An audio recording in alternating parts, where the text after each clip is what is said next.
Dani, thanks for joining us. I'm SAHIH and you're watching Malaysia Tonight.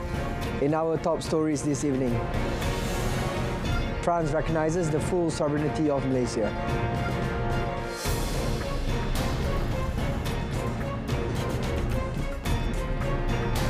State governments urge to upgrade revamped food courts and stalls.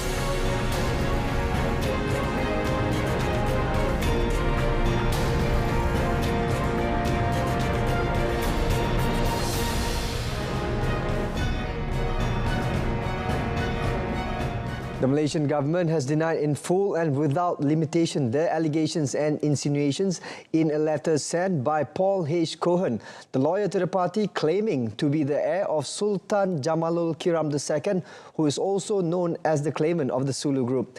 To the Attorney General Chambers AGC, the letter dated 28th May was received the AGC the following day. Commenting further through a statement released today, AGC said the letter demanded the government to make immediate payment before 2nd June 2023 of the purported final award, which amounts to $16.412 billion, together with more than $3 million in counsel and expert fees and more than $4 million in arbitration costs. It said the allegations by Cohen were obviously false and a clear, blatant disregard of the inescapable true facts of the claim, which will create a false written record to be eventually used against Malaysia.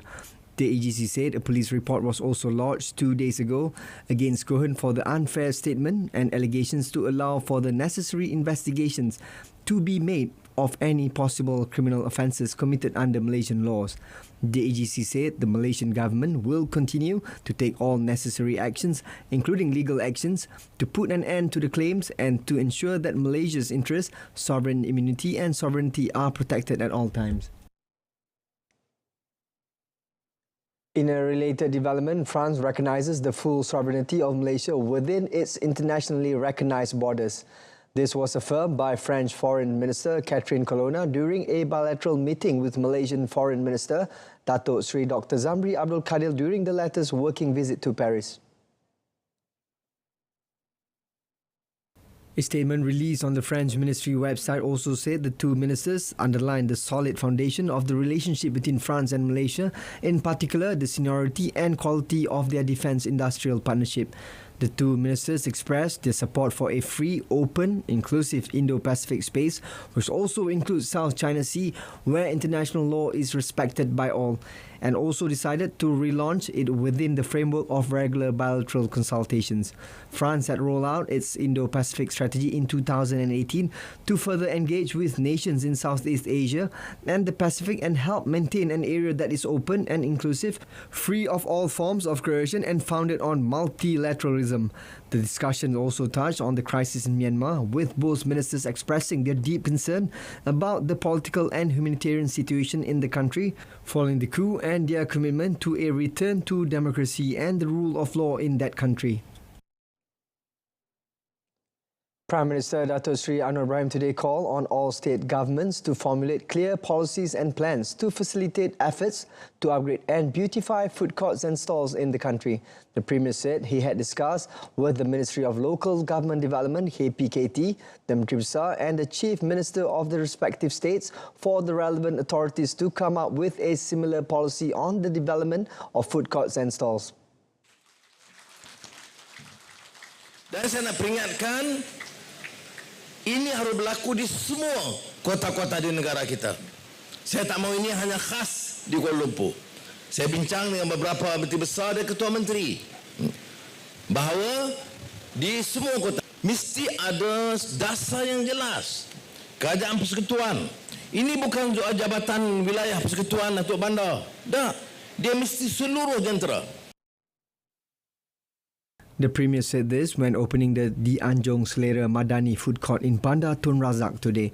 Also present was Datuk Sri Dr. Wan Azizah Wan Ismail, who is also Bandar Tun Razak Member of Parliament. In conjunction with today's opening, the Premier also announced that the rental rate for the business premises has been lowered to 200 ringgit from 400 ringgit previously. Datuk Sri Anwar said it was important to have clear policies and planning to change the current condition of food courts and stalls in the country, in line with the efforts being made by the Federal Territories Department and the Kuala Lumpur City Hall DBKL in upgrading and improving food stalls in the federal capital. The government will give priority to upgrading or rebuilding of markets that are over 50 years old. Local Government Development Minister Nga Koh Meng said this is to ensure the comfort of traders and the public. Mana-mana pasar yang berusia 50 tahun ke atas, kita akan berikan keutamaan. Kerana setiap bangunan memang ada hayat dia. Okay? Kita tahu hak umur juga. That one we will give due and proper consideration. The minister said this after visiting the Air Tawar market today. Meanwhile, Nga said his ministry had allocated 5.48 million ringgit for 24 infrastructure development projects as well as upgrading works in the Manjung district. According to Nga, the rebuilding of the Air Tawar market with the Green Building Index GBI to provide solar energy as well as make it comfortable and customer friendly will make it a new landmark in Manjung, which is known as a tourism and maritime town. Elaborating further on the matter, the minister said his ministry, through the Local Government Department JKT, would continue to work with local government authorities PBT to realise all the planned development to improve the quality of services and the well-being of the people. Earlier, Nga went to visit Sekolah Menengah Jenis Kebangsaan Air Tawar and Sekolah Jenis Kebangsaan Cina Air Tawar, as well as Kampung Baru Air Tawar, which is also known as Disneyland, to inspect the basic facilities available there. Kereta Api Tanah Melayu Berhad KTMB is offering 912 tickets for a special train service of Express Lambayan Aidiladha ELA for the journey from Kuala Lumpur to the East Coast in conjunction with the coming Hari Raya Aidiladha celebration. KTMB in a statement said the special train is in support of the government's effort to reduce road congestion.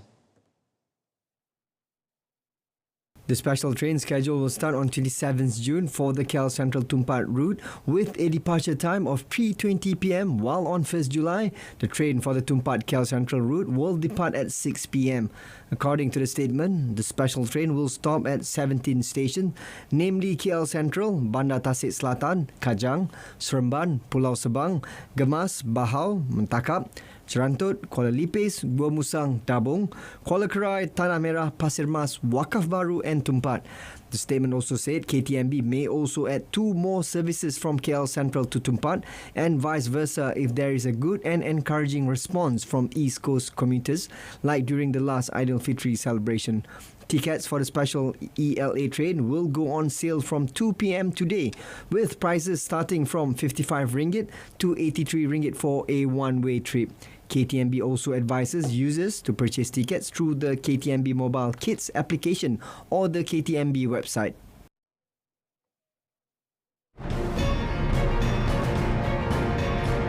Coming up, action against Telegram to have minimal impact on users.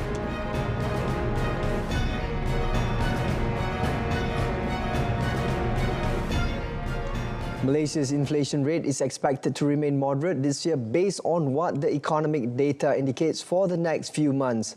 Economy Minister Rafizi Ramli said the government is therefore optimistic the country will be able to meet the inflation target of between 2.8% and 3.3% in 2023. Part of it is because the focus on sections of the inflation, inflation has baskets of foods or prices. So we focus in the last few months, albeit sometimes unpopular, but we focus on the fact that restaurant and cooked meal, takeaway food, these were the main contributors to inflation. According to Rasmi, the country has seen inflation numbers come under control with 11 straight months of moderating inflation by focusing on a series of stabilization measures. He said it is a combination of efforts where some are market-orientated and some are fundamental, but altogether, the downward trend is expected to continue throughout the year. Meanwhile, commenting on the country's monetary policy, Rasmi noted that the overnight policy rate and monetary policy are driven by long-term data and evidence-based data available to Bank Negara Malaysia (BNM). The government will ensure any form of action that may be imposed on Telegram will have a minimal impact on its users. Communications and Digital Minister Fahmi Fazil said the ministry was aware that the application was widely used, especially by certain communities, including schools and media practitioners, for video and image transmission. Fahmi said that the Malaysian Communications and Multimedia Commission (MCMC) is still examining the action against Telegram, whose management has not yet cooperated with the government to discuss issues related to the content and misuse of the application.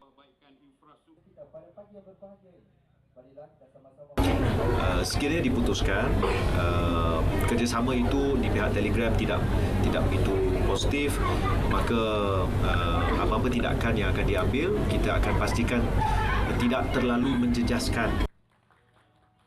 Elaborating, Fahmi said the ministry received many complaints regarding the content and misuse of the application, including the sale of pornographic materials, drugs and investment scams that should be curbed. But there has been no action from Telegram so far. Commenting on Telegram's statement that did not want to participate in any form of political censorship, the minister said it was up to MCMC to contact the platform's management or issue a counter statement. Meanwhile, Fahmi said the ministry is in the planning process to build 186 new digital economy centre or PADI to ensure that all state constituencies have at least one centre for the local community to benefit from them. He said it will take approximately 12 to 18 months to build all this PADI because it involves tenders and contracts, and this is being worked on by the telecommunication companies through collaboration with MCMC. The minister said this after officiating the Kota Kuala Muda Digital Economy Centre PADI Community Day today. Also present at the program were Communications and Digital Ministry Secretary General Datuk Muhammad Fauzi Mat Issa and Malaysian National News Agency Bernama Chief Executive Officer Roslan Arifin. Bukit Raman's Criminal Investigation Department CID has solved 1,658 vehicle theft cases with the arrest of 1,225 individuals through Op Lejang Khas 2023, which was held from January until April. Bukit Raman CID, in a statement posted on its Facebook page, said it also seized 847 vehicles believed to be stolen, estimated to be worth 19.8 million ringgit and 502,865 ringgit in cash.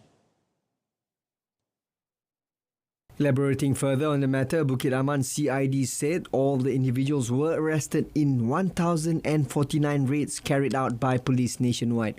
According to the statistics released by the department, 6,709 investigation papers have been opened for vehicle theft, with 639 cases brought to court in the first 4 months of this year.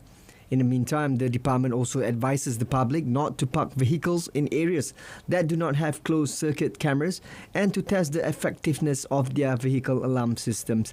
The statement added that the thieves will not steal vehicles equipped with additional systems, and the public is also encouraged not to delay in reporting to police if their vehicle is stolen.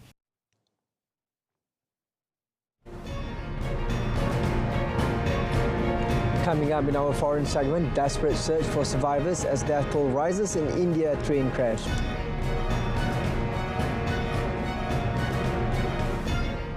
The South China Sea issues remain a concern for Malaysia to this day. Defence Minister Datuk Seri Mohamad Hassan said the country will continue to work with ASEAN member states to intensify their negotiation with China on the realisation of the Code of Conduct for the South China Sea.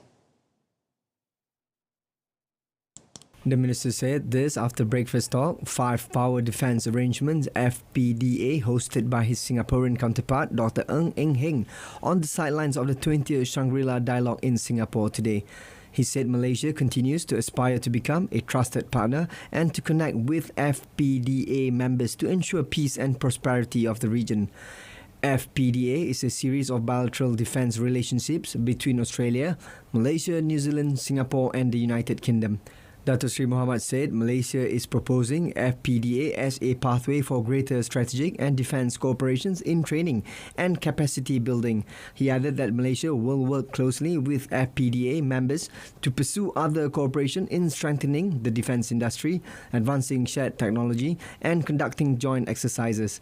Formed in 1971, the FPDA continues to play a key role in promoting regional cooperation and contributes constructively to the regional security architecture through the conduct of regular exercises, dialogues and platforms for professional interactions. Heavy rain across parts of Japan has killed one person, left 2 missing and injured dozens more, authorities said today, with thousands of residents issued evacuation warnings. The inundation has been caused by the remnants of former Typhoon Mawar, now downgraded to a tropical storm. A rescue team in central Aichi regions, Toyohashi, where the country's highest level evacuation alert was issued on Friday, found a man approximately in his 60s in a submerged car, but he was later confirmed dead. In western Wakayama, where several rivers burst their banks, officials said they had resumed the search for one man and one woman missing in the region. The Fire and Disaster Management Agency said a total of 6 people were seriously injured and 24 suffered minor injuries as of this morning. In central and western Japan, many evacuation orders, which are not compulsory even at the highest level, were being downgraded as rain eased. But new warnings were issued in areas close to Tokyo in the early morning due to flooding risks, landslides and overflowing rivers. Rescuers in India are scrambling to find survivors after a crash involving 3 trains killed hundreds of people in one of the worst rail disasters the country has ever seen. At least 288 people have been confirmed dead and more than 1,000 injured following the collision between 2 passenger trains and a goods train in the city of Balasore in eastern Odisha state on Friday. But rescuers expect the death toll to rise further as many people are thought to be trapped under upturned carriages. The cause of the crash remains unclear, but Indian Railway Minister Ashwini Vaishnaw today said a high-level inquiry has been ordered into the collision, which took place near the Bahanagar railway station. The incident has reverberated across India, a nation of 1.4 billion, prompting renewed calls for authorities to address safety issues that have plagued the country's railways for decades. India's trains serve 13 million passengers every day and 8 billion a year. While the Indian government has recently invested millions to upgrade its railways, years of neglect have caused tracks to deteriorate. The mood was calm today in the North Kosovo towns of Zikan and Liposavik, a week after tensions spiraled into violence when ethnic Albanian mayors took office in Serb-majority municipalities. The majority Serb population had boycotted local elections in April, allowing the mayors to be elected on a turnout of less than 4%. 30 NATO peacekeepers and 52 Serbs were injured in clashes in Zikan on Monday, prompting NATO to announce it would send additional troops on the top of 700 already on their way to the Balkan country to boost its 4,000-strong mission. Kosovo Prime Minister Albin Kurti's move to install the new mayors was criticized by the US and its allies. The White House said on Thursday a senior aide to US President Joe Biden had spoken to Kurti and Serbian President Alexander Vučić, expressed concern about the situation and pushed for all parties to reduce conflict. Kosovo declared independence nearly a decade after a NATO bombing drove out Serb police and army from its former province. Serbia and some 50,000 Serbs in North Kosovo do not recognize Pristina and see Kosovo as part of Serbia.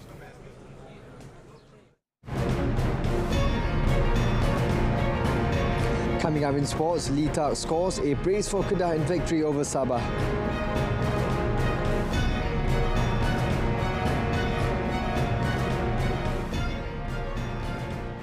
The swimming class organised under the Basic Sports Training Skills Programme, Class Renang for children between 6 and 12 years old from the B40 group, can help scout new local swimming talents. Youth and Sports Minister Hannah Yeoh said the program, launched on 13 May, was beginning to show positive development, with participants able to master swimming techniques during a short period of time. During a visit to a training centre under the program in Kapong today, Hannah said the class Renang Series 1 received an encouraging response, with 288 children out of a total of 720 participants having completed the training conducted in 18 districts in 8 states, including Kuala Lumpur, Selangor, Sabah, Sarawak and Kelantan.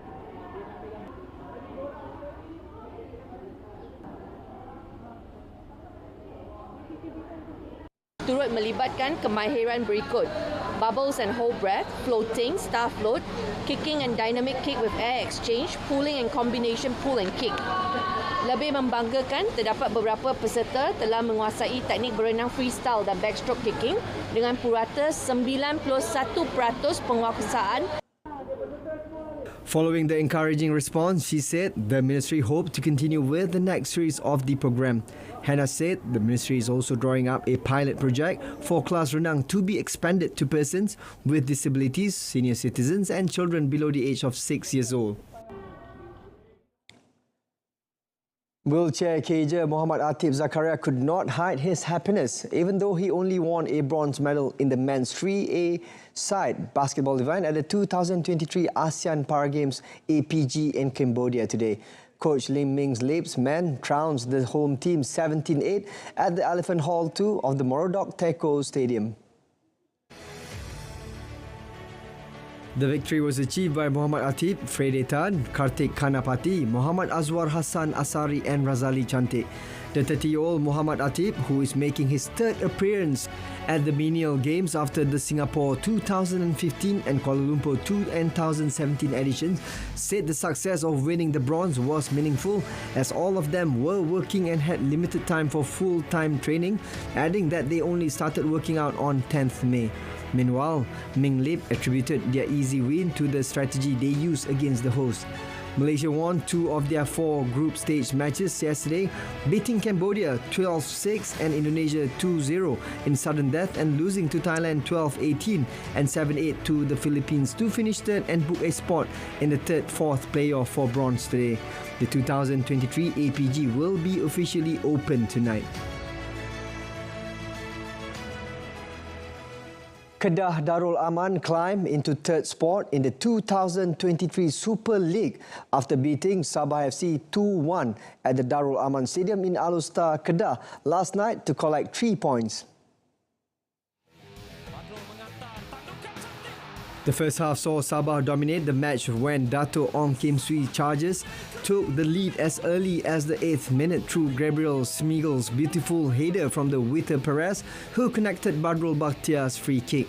Shocked by the goal, Kedah then launched attack after attack to create opportunities, and the pressure paid off for the home team when Lee Andrew Tuck equalised after receiving a long pass from Federico Hidalgo Gasparini in the 40th minute.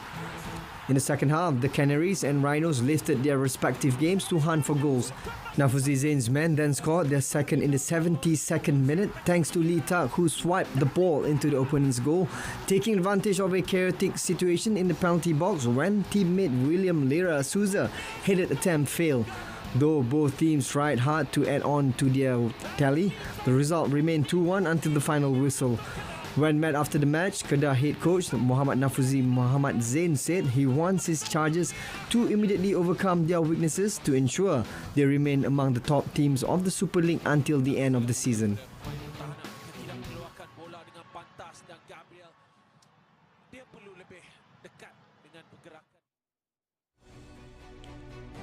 In the local derby at Sultan Muhammad IV Stadium, Kota Baru, Kelantan, Kelantan United FC KUFC trounced Kelantan FC 4-1 in heavy rain. Kelantan United scored first in the 21st minute, courtesy of import player David Silva. The second goal came from a blistering shot by OJ Portera. The match was then suspended for an hour and a half in the 37th minute due to heavy rain and bad weather in Kota Baru. Kelantan FC managed to score when the match resumed with a penalty by Ismail Akinade in the first half's injury time. OJ Portera was having a good day as he scored the third goal in the 61st minute, and teammate Muhammad Shazwan Zainon closed the curtains on a great game for Kelantan United when he scored the fourth goal in the 66th minute. Kelantan United moved from bottom to 12th in the Super League with 6 points from 1 win and 3 draws after 13 matches. Kelantan United interim coach Nazrul Irwan Makmur said they waited for a long time for this win and it finally became a reality. Meanwhile, it was Kelantan's FC 8th straight defeat and coach Frank Bernard was lost for words.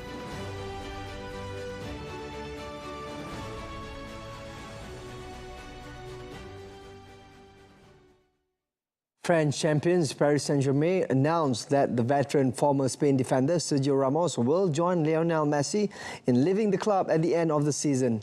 Ramos, 37, arrived in French capital in 2021 after a trophy-laden spell with Real Madrid lifting the Champions League on 4 times. The announcement came less than 24 hours before PSG's final game of the Ligue 1 season as they host Clermont. Ramos follows Argentina's 2022 World Cup winner Messi out of the Parc des Princes d'Or, with reports also linking Brazil's Neymar with a departure.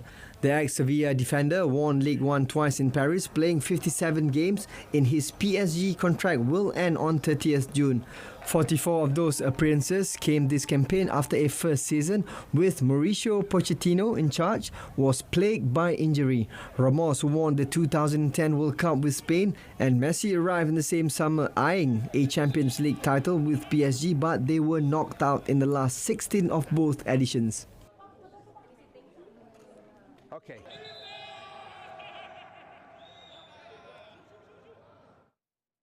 That concludes this edition of Malaysia Tonight. In our top story, France recognises the full sovereignty of Malaysia. We'll leave you with visuals from the grand exhibition of Le Mans 24-hour race to commemorate the centenary of the legendary event. The exhibition features 59 vehicles that won the event as well as 21 landmark cars. I'm SAHIH Samsudin, Malaysia Madani, tekad perpaduan penuhi harapan.